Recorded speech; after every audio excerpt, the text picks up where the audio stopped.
At 23, I was on the hunt for a studio apartment to rent.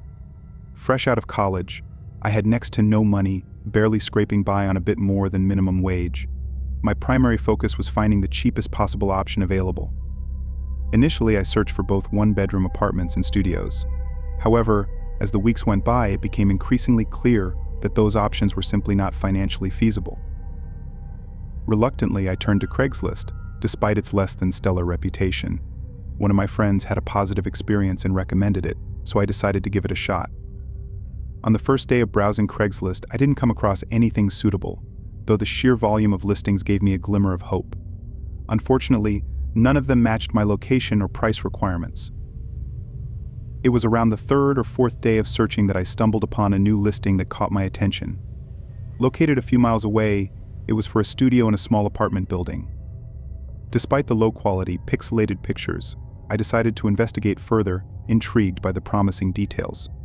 I reached out to the owner, who responded promptly, and we arranged a tour for later that evening at 7. In our brief exchange, nothing struck me as out of the ordinary about the owner. His messages were professional, and he appeared eager to show me the place. A couple of hours later, I got into my car and started driving over to the address he sent me. It's worth noting that I was aware beforehand that this wasn't a particularly nice area of our city, but it was the most affordable. Honestly, I didn't think it was too bad, although looking back, perhaps I was just being naive because it seemed like my only option. Upon arriving, I pulled up to a rather old-looking apartment building. Parking on the side of the street, I texted the man to let him know I had arrived, then proceeded to walk up to the front door. Not spotting the man anywhere, I buzzed the room and waited for a few seconds before the door unlocked. Stepping inside, I was greeted by a staircase in the middle and 2 rooms on either side. Before I could even glance at the room numbers, a voice echoed from somewhere above the staircase, informing me that they were on the 3rd floor. Assuming the man was addressing me, I began ascending the stairs. However, I couldn't shake the growing sense of unease at his absence from the door, especially considering how professional he had been in our text exchanges. Upon reaching the top of the steps, I found myself in a small hallway with 2 doors, one of which was open. I walked over and peered inside, only to find a man standing a few feet away, looking back at me. He greeted me warmly, shook my hand, and invited me inside. Yet my confusion was immediate. The place was clearly inhabited, with a couch, TV, chairs, and even food on the counters. It was unmistakably lived in. "Does someone else live here?" I asked kindly. The man quickly replied with a short laugh and said, "No one lived here and everything would be gone by tomorrow." I smiled and said, "Okay, though that response didn't sit right with me." He started leading me further in, pointing out features of the place. But it suddenly dawned on me that this wasn't even a studio. There were multiple doors, surely leading to other rooms. This was at least a 1 or 2 bedroom apartment. And there was no way the price could be what he said it was. It seemed like he noticed my suspicions as he stopped what he was saying and moved toward the hallway. He opened one of the doors that clearly led to a bedroom and started telling me to take a look inside. But before I could answer, we were interrupted when my phone chimed. I pulled it out of my pocket and checked who it was. My face went pale, seeing it was from the man from Craigslist asking where I was. I looked up in horror, realizing what had happened, and I could tell that whoever this guy was in front of me knew that I'd figured it out. This terrifying moment passed, and the guy didn't move or say anything. He just stood and looked at me with a blank stare. After a moment, I hurried out of there and down the stairs, not hearing the guy follow. I got in my car and left, feeling horrified. I never even texted the actual man back, as I was no longer interested in staying anywhere near that place. And I didn't know if maybe he was in on it too, somehow. But whoever that guy was who lured me into his home was so close to being able to probably abduct me. I don't know. And I don't even want to know. But I never opened Craigslist again after that night.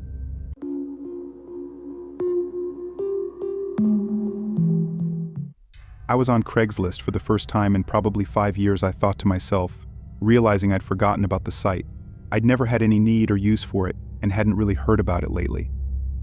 But due to my moving situation, I needed to get rid of a bunch of random things. I initially called a junk removal company, hoping they would just take everything. However, their estimate was over $400 for getting rid of just a couple of things. That's when I turned to Craigslist. I put up a listing for free stuff and included pictures of all the things I was giving away. Maybe I just didn't understand how it works nowadays, but I thought I'd get a lot of responses from people wanting to pick up free stuff. However, I barely got any, and the ones that did respond to the listing ended up ghosting me after a couple of texts. Then, about a week after making the listing, a man who introduced himself as KJ reached out. He said he wanted to pick up my couch and was flexible about the day. I really thought this was going to be the same as all the other people who had reached out, so I didn't put much effort into getting him to actually come pick up the couch. I let him know that I worked between 9 and 5, so if he wanted to pick it up, he could just let me know. Again, I didn't think he'd actually come. But sure enough, in the morning before work, he sent me a text saying he'd like to swing by tonight. I told him that was great, I said, expressing my approval. As I left work that night, I sent him my address. The drive home was only about 20 minutes, but I hoped he would come sooner rather than later because I didn't want to waste my night waiting for him. So if he didn't end up showing, I could do something else.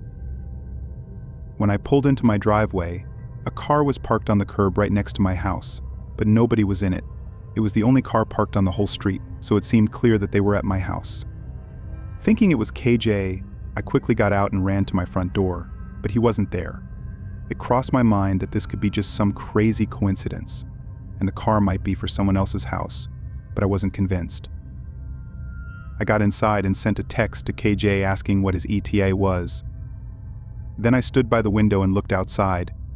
After 10 or so minutes, I still hadn't gotten a response, and I didn't see anyone outside either. So I calmed myself down and turned away from the window.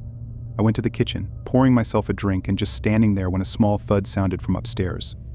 Unaware of what it was, I put my drink down and listened. There were a few seconds of silence. Then suddenly, heavy footsteps were running down the stairs.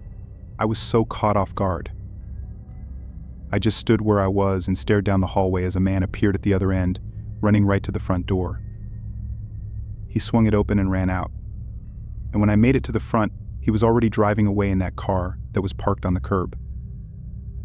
I was still stunned, trying to process what happened, because it was all so sudden and quick. Eventually, I got my phone out and called the police, then tried calling KJ, but he didn't pick up, which meant to me that it was definitely him who had broken in. When the police investigated, they found that KJ's phone wasn't registered to a name or address. So we were back to square one. Nothing ever did come of it, despite me trying multiple times to get the police back on the case. As far as I know, nothing was stolen. So maybe he didn't have enough time or he was waiting for me. Maybe that thud I heard was him accidentally giving himself away. So he took his chance to run now that he didn't have the element of surprise on me. But whatever really happened, all I can do is hope that he never comes back.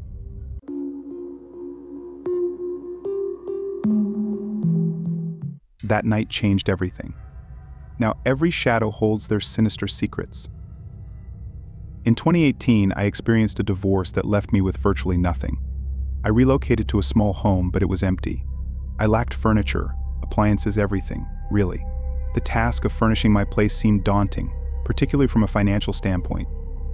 So I saw this as an opportunity to find discounted items on Craigslist. My main focus was on big-ticket items like a couch and a TV. Finding deals didn't prove difficult. I reached out to a few sellers and made some purchases. During this process, I came across a listing for a TV stand posted for $40. It looked like a typical wooden TV stand. The seller, Matt, however, had specific conditions for pickup. He insisted it had to be after 9 on weekdays due to his work schedule, ruling out weekends entirely. While this arrangement still suited me, I found his strictness somewhat peculiar.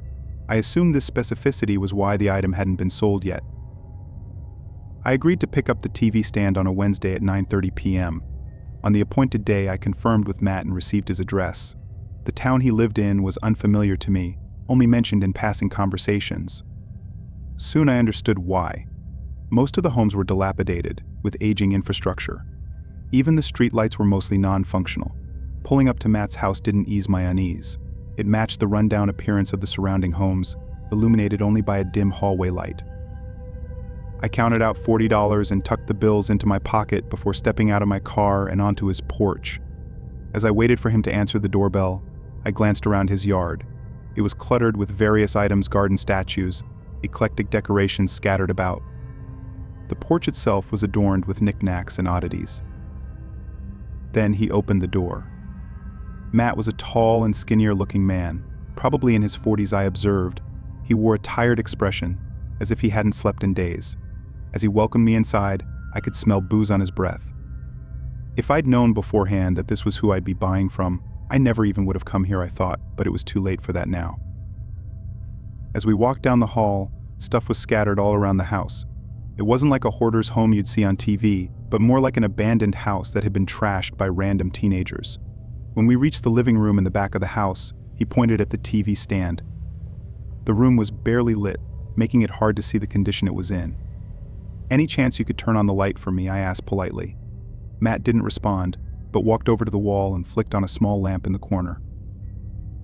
It was around this time that I got a really weird feeling that something was wrong. And before I even got to look at the TV stand, I heard someone else behind me. Another man had come around the corner, standing next to Matt. He didn't say hello or anything, just watched me. I was really unsure what to make of this and didn't want to overreact right away, but I was also getting really uncomfortable as that eerie feeling only grew larger. I was standing there trying to think of what to say or do, but then Matt walked past me and stood in front of the TV stand. They were now on either side of me, facing me and not speaking. Several long seconds passed as nobody spoke or moved. Before I quickly walked past the other guy and down the hallway toward the front door, I made a hasty exit. As I left, I heard them laughing in the room behind me, like this was funny, and as I got halfway to my car, the front doors slammed shut. I can't even find any reasons for what occurred that night or what those two guys were trying to do. Maybe it was just some sick joke they were pulling, trying to get me to freak out, or maybe it was something more sinister. I don't plan on finding out, though.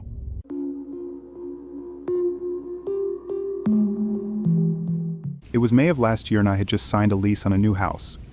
It turns out the refrigerator was not the subject of a deal. I will spend most of my money on the house.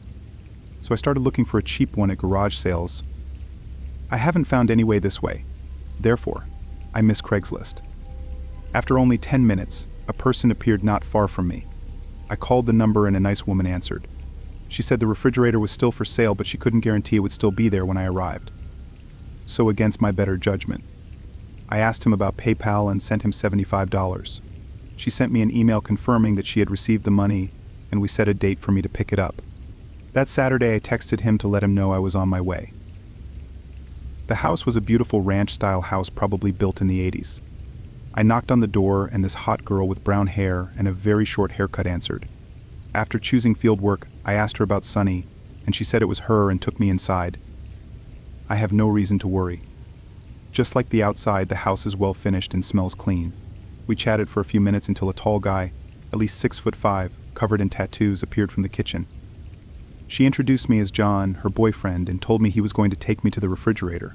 She disappeared behind the house, and I never saw her again.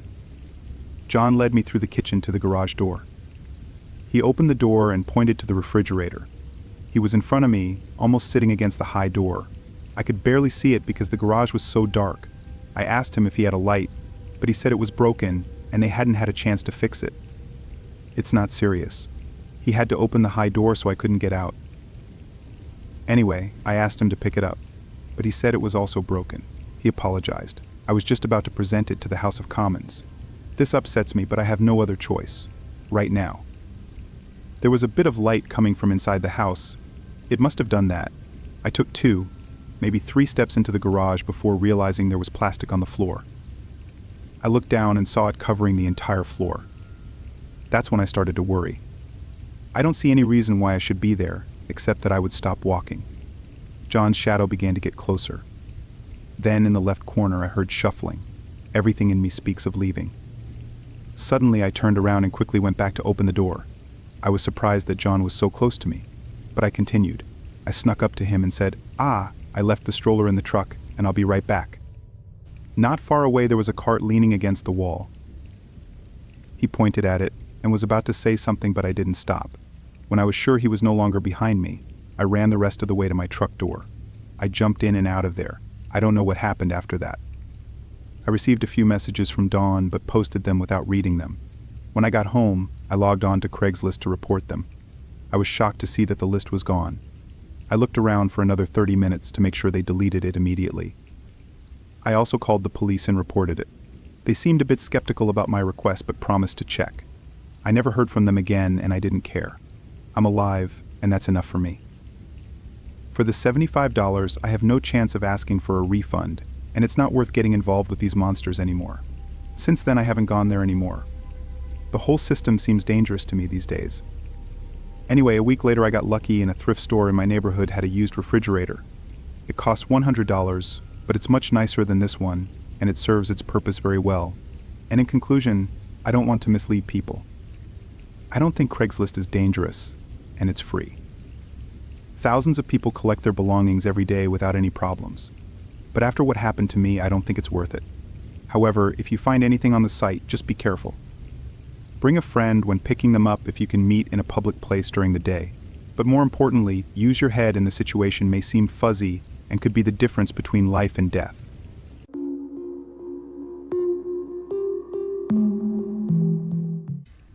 I am a man in my 30s hailing from a small town, and I have a chilling tale to share about my encounter with the unpredictable world of Craigslist. It all started when I decided to sell my US television set on the website. The TV was nothing extraordinary, just a modest entertainment center, but I thought it might catch someone's interest.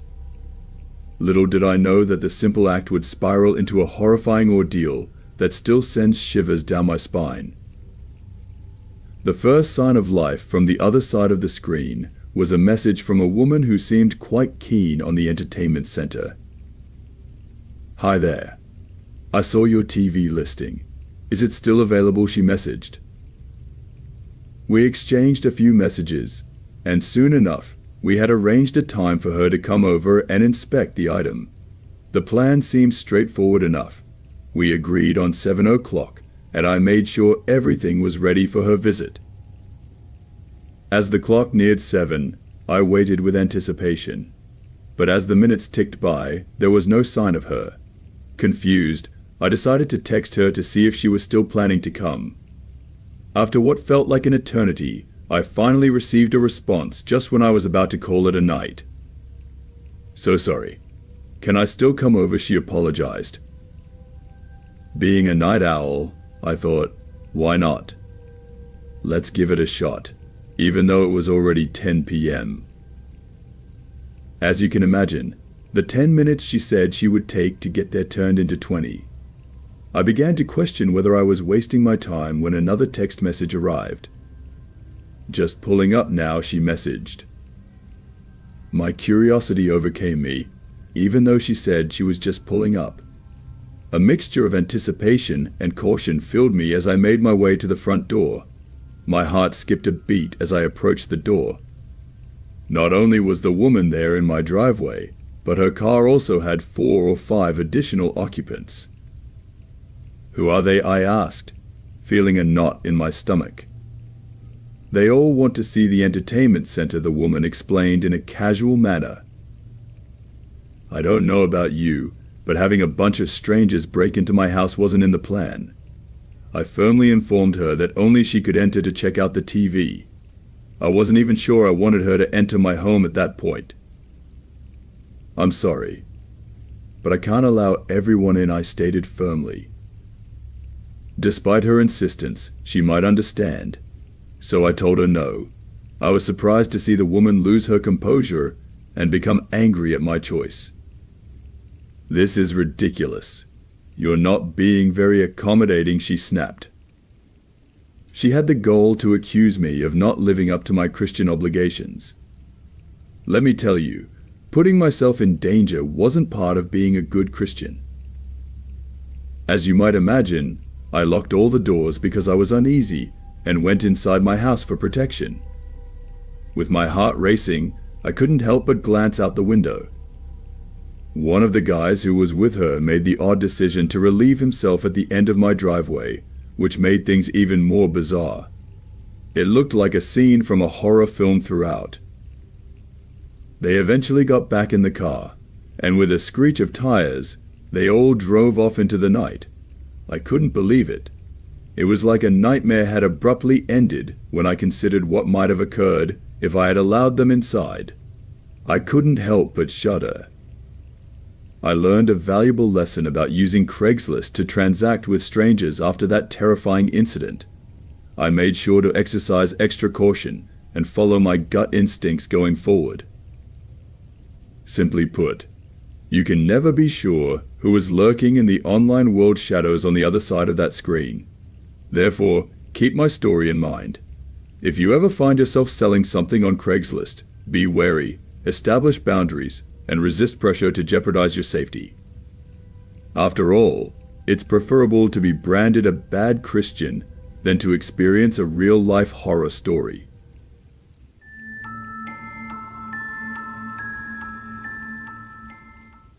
I was born and raised in a small town, a place where everyone knew everyone else, and life was simple and predictable. However, life had other plans for me, and I found myself moving to the big city, a place teeming with life, noise, and endless possibilities. The transition was not easy, and I had to make several adjustments to fit into my new environment. One of these adjustments involved selling my car, a reliable 6-year-old Honda Accord that had been my faithful companion through many adventures. The decision to sell my car was not an easy one. It was more than just a vehicle. It was a symbol of my past life, a life that was quickly fading into the background as I embraced the hustle and bustle of city life. However, I realized that owning a car in the city was more of a burden than a convenience. With public transportation readily available and parking spaces hard to come by, I decided to let go of my beloved car. I posted an ad on Craigslist hoping to find a buyer who would appreciate my car as much as I did. Soon, I was contacted by a man named Mark. "Hello, I'm Mark. I saw your ad about the car. Is it still available?" he asked over the phone. He was in his early 40s and seemed like a decent person. He told me that he was interested in buying the car for his daughter, who was about to start college. We had a few phone conversations, and everything seemed to be going well. When Mark came for the test drive, he was friendly and showed genuine interest in the car. He inspected every nook and cranny, asked questions, and seemed satisfied with the car's condition. We negotiated the price, and after some back and forth, we agreed on a fair amount. Mark asked me to hold the car for him for 2 days while he arranged for the payment, and I agreed. 2 days later, we met again in a familiar neighborhood. Mark was as friendly as before, and everything seemed to be going according to plan. We took the car for one last test drive, and then it was time for the payment. Mark handed me a cashier's check from Chase Bank. "I suggest we go to the bank together to cash the check and transfer the title," I suggested. But Mark's demeanor suddenly changed. He became hesitant and seemed nervous. We were parked by the side of the street, discussing the bank visit, when Mark asked to inspect the car one more time. I agreed, and as we both stepped out of the car, Mark suddenly jumped back into the driver's seat and sped off, leaving me standing on the sidewalk shocked and confused. Panic surged through me as I watched my car disappear down the street. I turned to the bystanders pleading for someone to call 911. A kind stranger dialed the emergency number, and I quickly explained the situation to the dispatcher. As I was talking, a police car pulled up nearby, and I flagged them down. I got into the back of the police car and gave them all the information I could remember about my car and the man who had stolen it. The officers reassured me that they would do everything they could to find my car, but unfortunately, the thief managed to get away.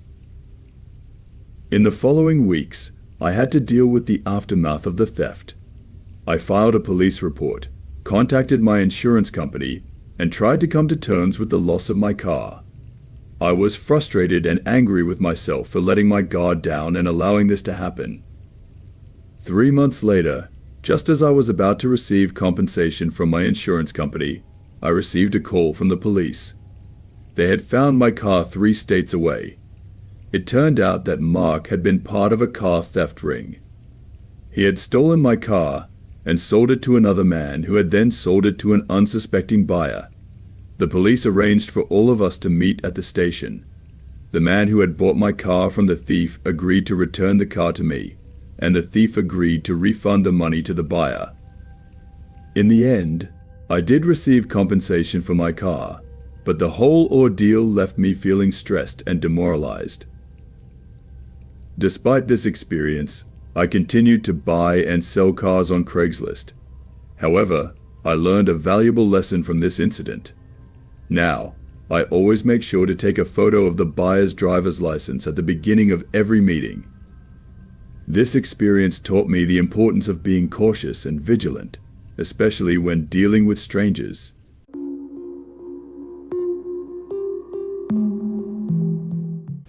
This happened quite a while back when I was 18 years old. I lived with my folks, even though I had recently moved on from secondary school. I just purchased another PC. Furthermore, after I was finished getting it set up, I posted my old one on Craigslist. It was just 2 years old. Yet in those days that implied it was obsolete. It was a Dell PC with fair specs, and it was very nearly $2,000 fresh out of the box. I was asking for just $500 because more current workstations at the time were significantly better. After posting it on the web, I didn't need to wait long for a reaction. A person named Toby informed me I was inspired by the PC, but I needed to see it first. I needed to set up a chance to meet next week when I would be in Midtown. That way we could meet at a bistro or something like that. At the point when I proposed it, Toby said that he wanted it immediately. Therefore, I consented to allow him to approach my home. I realized gathering in a public place would be more brilliant. Be that as it may, our home was in suburbia, and I didn't have a vehicle. I realized it was apathetic and moronic. Yet I gave him my residence.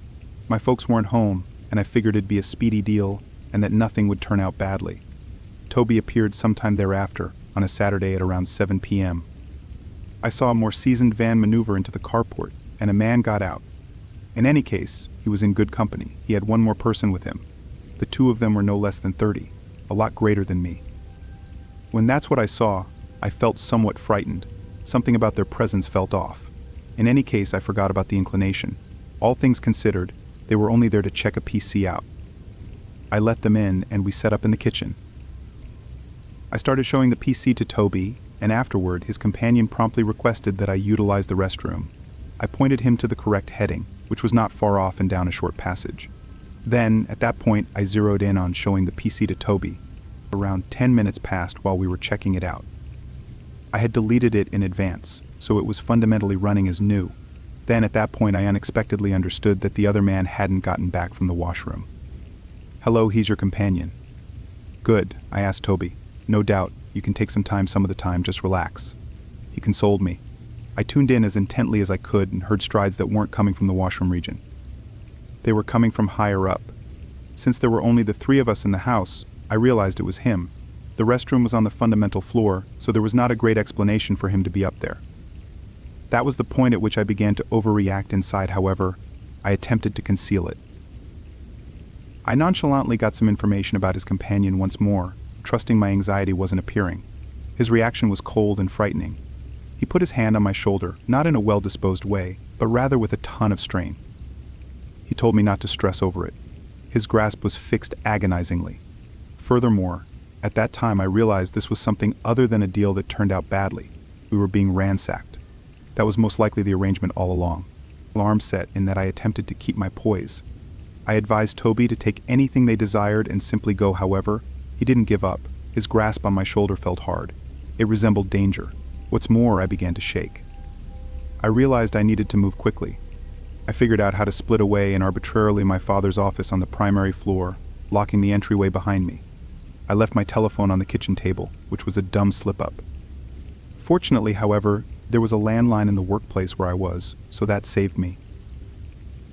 My heart was beating as I dialed 911, making sense of the circumstances for the dispatcher. The man is trusting that the police will show up on the longest day of his life. I could hear the two men stepping around the house, most likely taking anything they might find. They probably realized the police were on their way since they took off in no time and cleaned out the front window as they returned to the van on the carport and dashed away. At the point when I was certain they were gone, I emerged to see what was taken.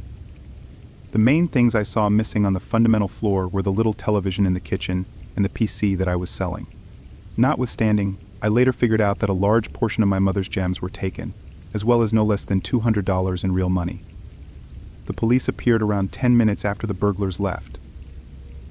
They remained for some time. However, at that point, they left without making any commitments. He was unacceptable. That was the last I heard from the police about what occurred. I contacted them a few times, yet they never hit me up. At the point when my folks and sister returned home, I needed to make sense of what occurred. They generally thought I was kidding from the outset since I have a dull, funny bone. Yet, when they figured out it was genuine, they were distraught as well. I would gauge the misfortunes at around $3,000, which was a tremendous amount of cash for me at that point. Since it was all my issue, I needed to take care of it. That was essentially my entire summer of work down the channel. It was the last time I met an unusual individual off the web. If I was ever to rehash it, there'd be no chance I would allow them to come to my place. It's a public or private arrangement with no exemptions.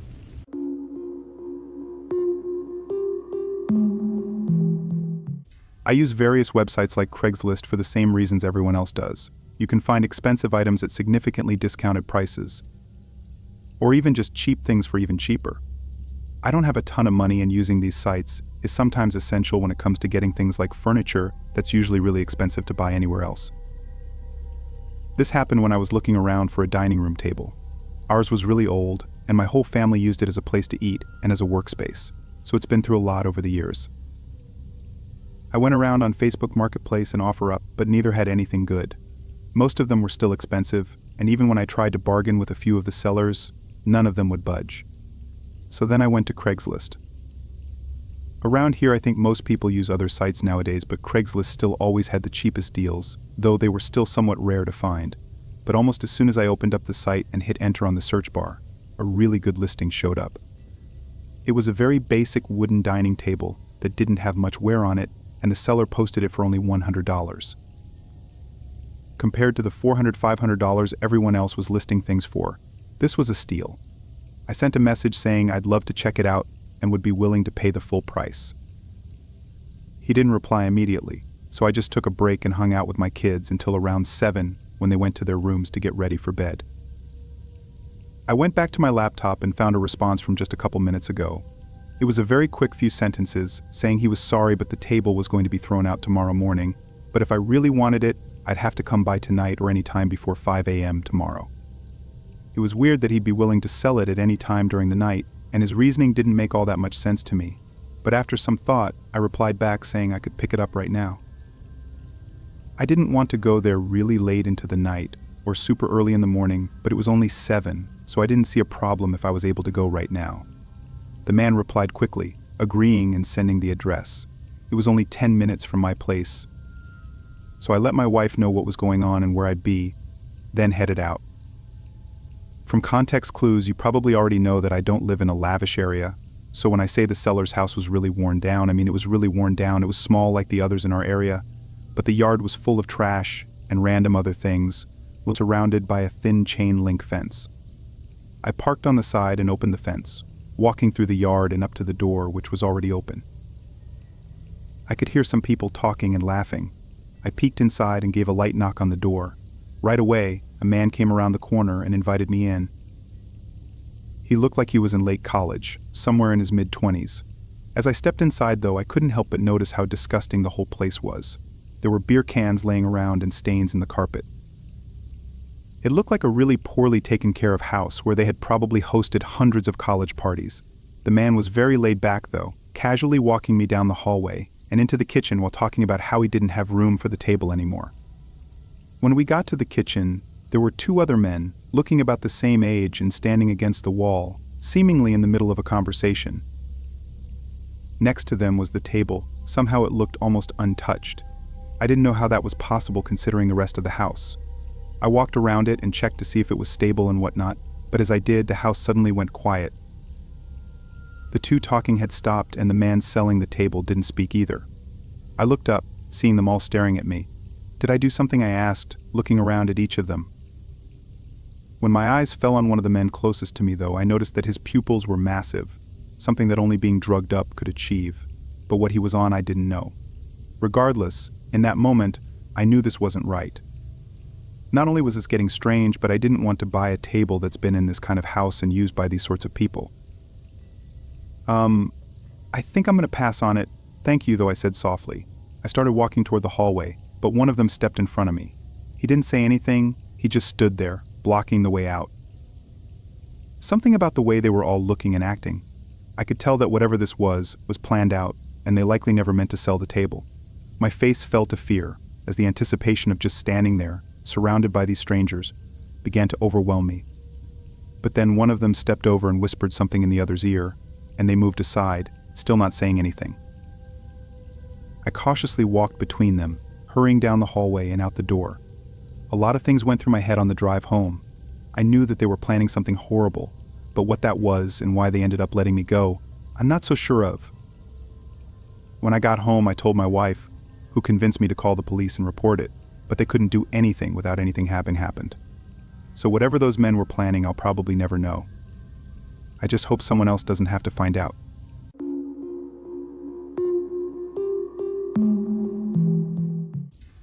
I wanted to move out of my old apartment in a few months and was hoping to get some money to help pay for movers.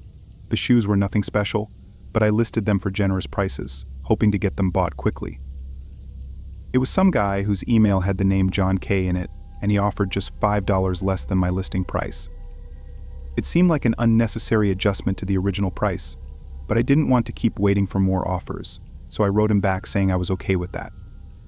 We set up to meet the following day at 5, in the parking lot of a public gas station in the middle of town. The next day I sent a text and he confirmed that he was on his way, so I left as well and got to the gas station right at 5. They weren't there yet, but there was a lot of traffic on the road, so I figured he'd be late. I sat in my car patiently, and over the course of 30 minutes, the roads cleared up and the sun started coming down, and then John finally pulled in. He drove a small sedan with none of the headlights working and resembling something from a scrapyard. He parked next to me and got out. John looked like he was in his 30s and was a pretty large guy, wearing ripped-up clothes and having long, unkempt hair. He didn't say much, so I brought out the shoes and let him look at them. As he held them, though, and didn't say anything, he kept looking back at the gas station. I don't know what he was looking at, I thought, but after he checked over his shoulder multiple times, I glanced over as well. The gas station was empty aside from one guy putting gas in his car, but otherwise I didn't know what he could be looking at. John was taking his time, though, pointlessly looking over everything multiple times, as if they were some really rare shoes that he was going to drop hundreds on. But these were just some regular sneakers, nothing fancy or rare. Then John looked over his shoulder one more time, just as the car by the pump started to drive away, and all of a sudden, his whole demeanor changed. He stopped looking at the shoes and looked at me. "What else do you have?" he asked abruptly. I looked at him confused. "Those are the only shoes I brought.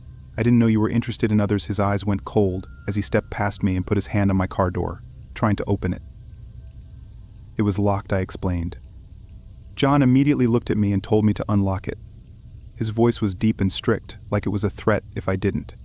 I kind of just stared at him and tried to wrap my head around this, thinking of what the best course of action would be, but in the moment, there's just no time to really think through options. I unlocked the door, knowing at most all he could take was a couple random bills I had in the front, but then he said something that I was not expecting at all. "Get in." He opened the passenger door and told me again. I stood there, even more taken aback, but now starting to get way more worried about where this was going. I looked behind me, hoping someone else was here, but the gas station was empty.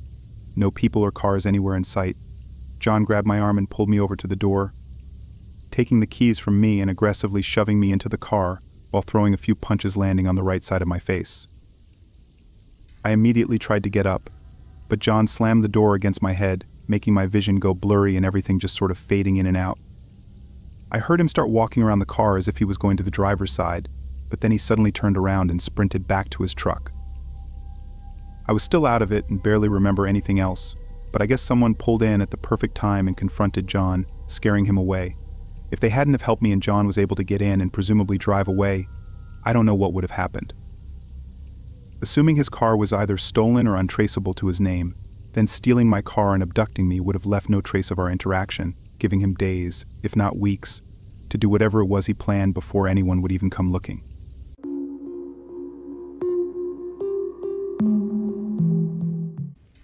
I used to frequently purchase iPhones, video game systems, TVs, and many other items on Facebook Marketplace, then resell them on Craigslist and Facebook Marketplace to make a profit.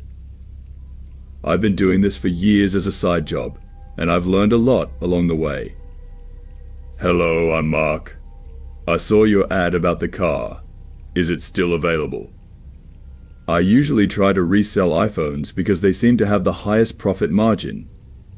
On one occasion, I got an iPhone X for $155.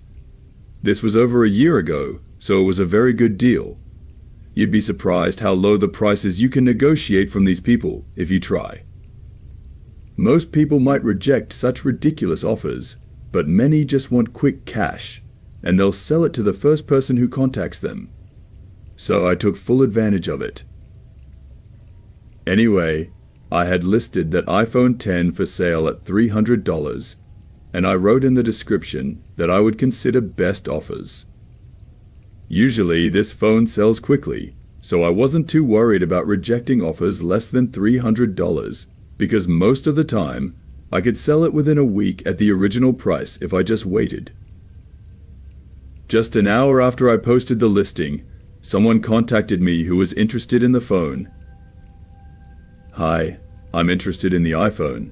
Can we meet tomorrow? They asked a few questions and planned to meet the next day in the late afternoon after they got off work. A few hours before the meeting, they messaged me and asked if I could come directly to their house instead of meeting at Walmart like we had planned before. I was immediately wary of that request, but I still asked them for their address so I could put it into the GPS app on my phone to see how far it was. They were only about 20 minutes away, which wasn't too far actually, and they were willing to pay the full $300 for the phone. So I decided to go for it. I told them I could deliver the phone to their house, and that was fine.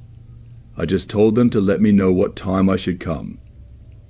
They thanked me excessively and kept telling me how I was a lifesaver and how grateful they were to me for helping them. They then asked if I could come at 7:30 p.m. and they would definitely be home by then. I agreed, but I didn't like that they wanted to meet so late. I had to get up for work the next morning at 5 a.m. and I like to have some alone time at home and get some time to myself before I have to sleep.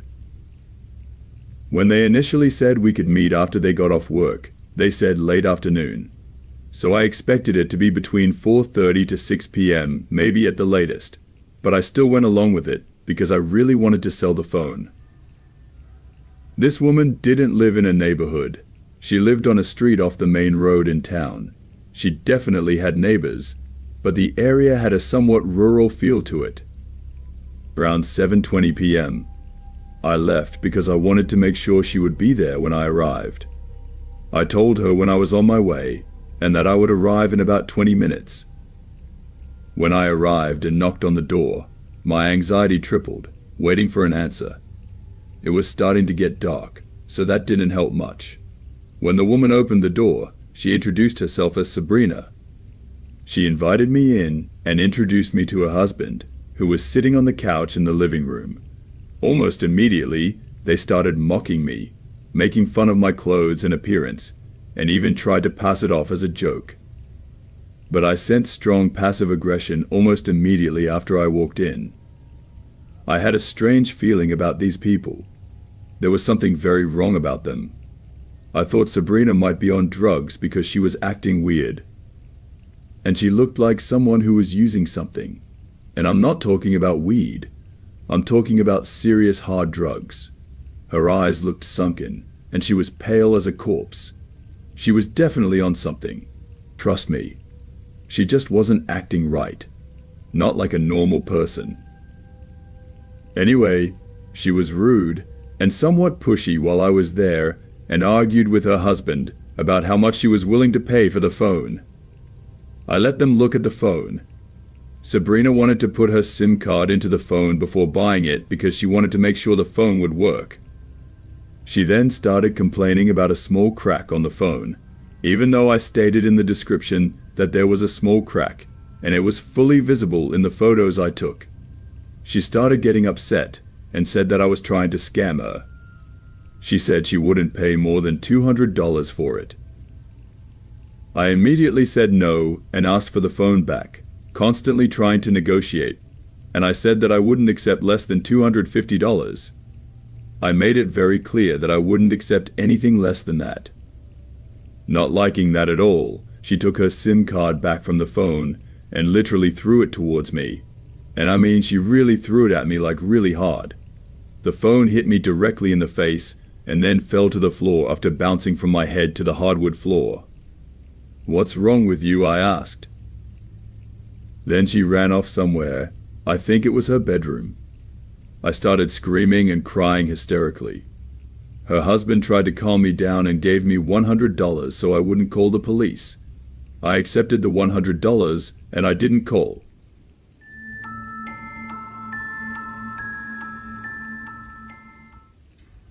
One day, I was browsing Craigslist out of sheer boredom. I wasn't looking for anything specific, and at that time I didn't even know that people used Craigslist for dating or meeting new people and making friends or anything like that. But after doing some research, I found out that it definitely exists. I was very bored and quite lonely, so I started looking through the listings. There was a guy named Tom who was very handsome. He said he was 32 years old. I myself was 34 years old at the time, so we were around the same age. I wasn't looking for anything specific. I'm a very laid-back person, so I usually just go with the flow of whatever happens. He had a good aura and seemed like a genuine person, and he also wasn't too pushy, so I wasn't too worried about the scam situation. He was clearly attractive though, and I liked everything about his profile, so I gave him a chance. "Hi, I'm Tom. Nice to meet you." We started talking, and eventually, he got my phone number. We talked for a few days through text messages and calls. This also turned out to be positive, because he lived less than 10 minutes from where I lived. He asked if I wanted to go out that weekend to the nearest bar on Saturday. I said yes, and we continued to talk. Everything progressed quickly, and we very quickly moved from friendly conversation to very flirtatious conversation. On our first date at the bar, when we met on Saturday, everything went well. We talked casually, got a bit drunk, had good food, and I had a lot of fun. I definitely liked this guy, and I had feelings for him. Then, towards the end of the night, just before we were about to part ways, I got a message from a random number saying, and I quote, "Stay away from my man. You better not be there with him when I get there." I was very confused. I showed him the message I received. He dismissed it as if it were irrelevant, and he didn't know what or who it was. Then he became very awkward and started acting suspicious, like he wanted to leave right away. Just before we were about to part ways, his girlfriend showed up. "Yes," I said, his girlfriend. He had a girlfriend this whole time. I was quite angry, and I had been drinking, so I didn't hold back from this woman at all. She started screaming at him and calling me various names and saying rude things to me. I started shouting back at her, and I guess she didn't like it because she actually took off her shoe and threw it in my direction. Then she started attacking me with her bag and hitting me, pulling my hair, and beating me up badly. "What are you doing with my man? You homewrecker."